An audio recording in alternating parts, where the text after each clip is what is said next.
there's this quiet, almost invisible mystery underlying our modern lives. Think about it. We've built this incredible world where basically anything we could ever want is available the exact second we want it. We literally possess an unprecedented architecture of immediate satisfaction. And yet, beneath the surface of all this instant gratification, there's this profound, lingering sense of malaise. It really begs the question for this: what actually happens to the human mind when we completely eliminate the space between wanting something and getting it? I know, it sounds kind of counterintuitive, right? Like, how could a world that offers us absolutely everything cause us to lose the very ability to desire? But as we trace the intricate neurobiology of our reward systems, a pretty startling picture starts to emerge. In our hyper-fast, instant access culture, the crucial gap between wanting and getting is just collapsing. We are systematically erasing the psychological runway that our brains have literally relied on for millennia. Just think back to the slow burn of the past. The days spent looking forward to an event, the physical effort of tracking down a specific piece of music, or just the gradual unfolding of an unpredictable outcome. That waiting, it wasn't just empty time. It was a core human experience. It was this fertile ground where our emotions actually took root and grew. Contrast that with the instant click of today, and, well, the difference is staggering. Okay, let's dive into this. Section 1, the anatomy of wanting. To really understand this loss, we have to look under the hood of human biology. You see, the brain doesn't just spontaneously generate joy out of nowhere. It meticulously constructs it. And right at the center of this construction site is the ventral striatum. It's basically the biological machinery of desire.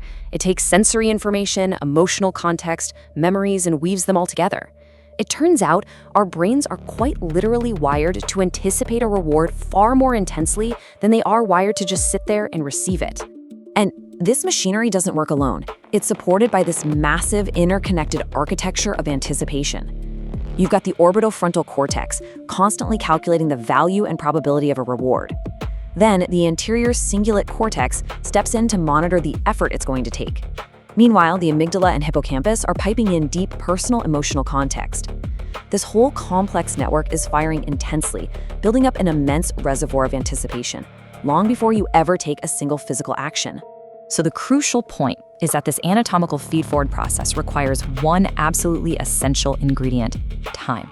The brain transfers information from the reward-focused ventral striatum all the way up into your cognitive and motor areas. It's this ascending spiral, an intricate pathway that translates a prolonged, slowly building desire into an eventual action. Now, if you instantly provide the reward without that spiral playing out, you completely bypass the very mechanism that makes the reward feel valuable in the first place. Which brings us to our next point, Section 2, why emotions need time. Now, what's really interesting about this slide is how our physical wiring proves that an emotion is not just some sudden, static flash. It's an unfolding process. As the philosopher Peter Goldie brilliantly argues, emotions have a narrative structure. Think about it. You can't have consuming rage or profound joy for just a tiny fraction of a second. The deep emotional impact we all crave requires a beginning, a middle, and an end. We can see this super clearly in how our minds actually appraise the world. An emotion incrementally shapes itself over stretches of time. First, it starts with a stimulus. Give it a few minutes, and action readiness builds. Give it hours, and that turns into goal-directed behavior. And eventually, days later, you get fulfillment. It's a true narrative buildup. The actual value of the destination is just intrinsically linked to the length and quality of the journey. And this leaves us with a pretty profound realization. If emotions are stories, will they require the timeline of waiting? Without the delay, without that beautiful frustration of anticipation, the emotional story is inherently broken. It's left incomplete. We're basically left with the punchline of a joke that had zero setup. It just doesn't land. Let's move on to Section 3, the modern experience machine. So what happens to human well-being when modern society comes along and just entirely removes this waiting period? The philosopher Robert Nozick once proposed this famous thought experiment, an experience machine that you could plug into. It would immediately simulate any desire you ever had, writing a great novel, making a profound scientific discovery, but without any of the effort, the waiting, or the risk of failure.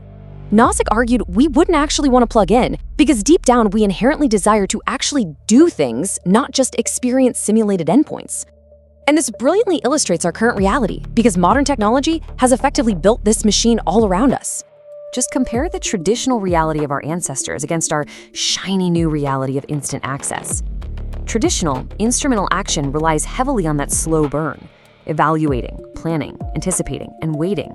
It actually utilizes the brain's entire ascending spiral that we talked about earlier. Instant access, on the other hand, gives us the outcome without the narrative. It's immediate, unearned fulfillment, and it's changing us. Which leads us to our final part, Section 4, a world without waiting. Let's move to our next point and see how this builds, because living in a world without waiting comes with a severe psychological trap.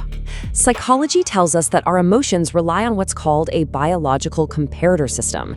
It works like this. We form a desire, and our brain continuously monitors reality over time.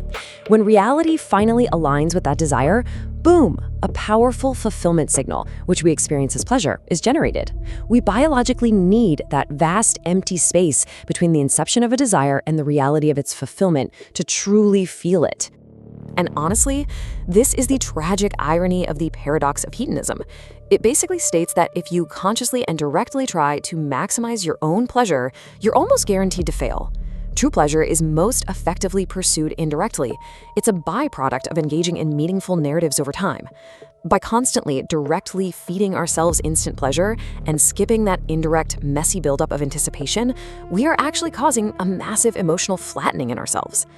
Think about your own day-to-day life. If we are constantly triggering that fulfillment signal, scrolling, clicking, instantly acquiring things, without ever utilizing our brain's architecture of anticipation, does our emotional system simply adapt?